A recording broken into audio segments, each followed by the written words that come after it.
इस वीडियो में हम बात करेंगे हुक्स लॉ के बारे में और type of the coefficient of elasticity. तो हुक्स लॉ क्या कहता है?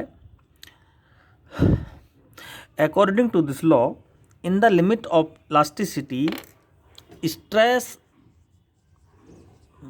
Will be directly proportional to the strain. In the limit of elasticity यानी इलास्टिसिटी के लिमिट के अंदर स्ट्रेस किसके डायरेक्टली प्रोपोर्शनल होगा? स्ट्रेन के। तो stress is equal to E into strain. तो E is equal to E क्या है यहाँ पर? Coefficient of elasticity, stress upon strain हो जाएगा। कोफिशिएंट ऑफ इलास्टिसिटी कुल मिलाकर 3 टाइप्स के होते हैं। Number first, young coefficient of elasticity या यंग मॉडुलस बोलते हैं इसको।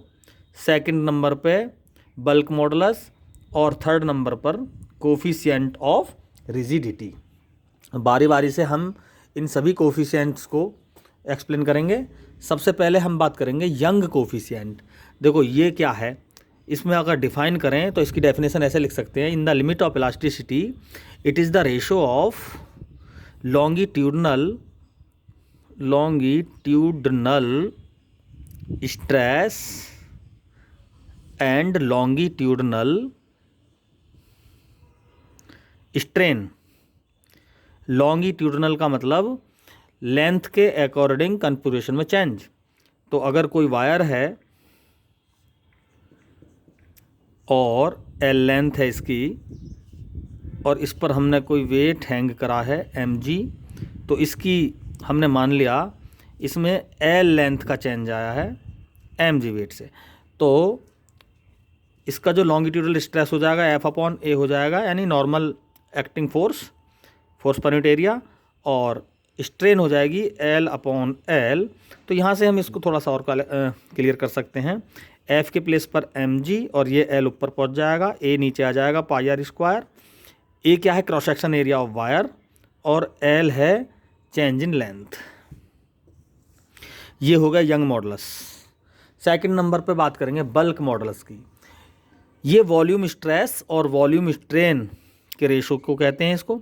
वॉल्यूम स्ट्रेस का मतलब किसी वॉल्यूम पर अगर हम फोर्स अप्लाई करेंगे तो वहाँ पर स्ट्रेन ना होकर वहाँ पर कंप्रेशन होगा। तो यहाँ पर कंप्रेशन मीन्स यहाँ पर स्ट्रेस ना रह कर ये एक प्रेशर की तरह काम करेगा। तो B is equal to volume stress को प्रेशर ही बोल देंगे P, और वॉल्यूम स्ट्रेन हो जाएगा change in volume upon original volume, यानी वॉल्यूम स्ट्रेन। जैसे लेंथ के according small l upon L, तो लॉन्गिट्यूडनल स्ट्रेन हो गई है क्योंकि लेंथ के अकॉर्डिंग कॉन्फ़िगरेशन चेंज है, या वॉल्यूम के अकॉर्डिंग कॉन्फ़िगरेशन चेंज है, चेंज इन वॉल्यूम। ठीक, तो अगर वॉल्यूम में डिक्रीजमेंट होता अगर वॉल्यूम में प्रेशर से, तो इसको हम नेगेटिव लिख सकते हैं, minus P V upon delta we. तो जब हम किसी गैस या किसी वॉल्यूम ऑब्जेक्ट को कंप्रेस करते हैं तो उसमें वॉल्यूम में चेंज होता है, जबकि शेप अनचेंज रहती है इसकी। इसमें क्या रहेगी? Shape unchanged. जबकि कोफिशिएंट ऑफ रिजिडिटी में बात करें तो इसमें टेंजेंशियल फोर्स हम किसी बॉडी पर अप्लाई करते हैं, तो ये कोई बॉडी है, ऑब्जेक्ट है, इस पर हमने टेंजेंशियल फोर्स अप्लाई किया तो इसका इसमें शेप चेंज होगी, इसकी वॉल्यूम चेंज रहा इसका। ठीक है, ये इस तरह से शेप चेंज होगी। बोलो, क्योंकि हमने इस पर फोर्स लगाया, टेंजेंशियल फोर्स लगाया है, तो ये थीटा इसमें चेंज आया। क्या आया इसमें? Theta change. और हमने मान लिया कि ये यहाँ से x डिस्टेंस यहाँ से यहाँ तक डिस्प्लेस हो गई। तो थीटा क्या हो जाएगा? अगर इसकी ए साइड है, सभी की सभी साइड्स ए हैं इस बॉडी की, तो थीटा हो गया यहाँ से x अपॉन ए। क्लियर? ये हो गया शियरिंग स्ट्रेस,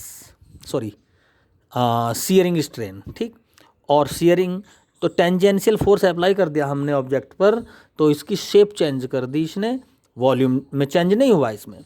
तो इस फोर्स को जो पर यूनिट एरिया पर लगा हुआ है, इसे बोलेंगे हम शियरिंग स्ट्रेस, F अपॉन ए। तो शियरिंग स्ट्रेस और शियरिंग स्ट्रेन के रेशो को बोलेंगे हम coefficient of rigidity, F upon A shearing stress और थीटा, या तो थीटा लिख दो या x/a लिख दो। ये हो गया हमारा कोफिशिएंट ऑफ रिजिडिटी। तो हमने इस वीडियो में हुक्स लॉ और उसमें कोफिशिएंट ऑफ प्लास्टिसिटी, जिसके 3 टाइप हैं, यंग मॉडुलस, बल्क और coefficient of rigidity. Bulk modulus के इन्वर्स को बोलते हैं कंप्रेसिबिलिटी, यानी C होता है, इसको डिनोट करते हैं C से, और कंप्रेसिबिलिटी होती है inverse of bulk modulus. Thank you.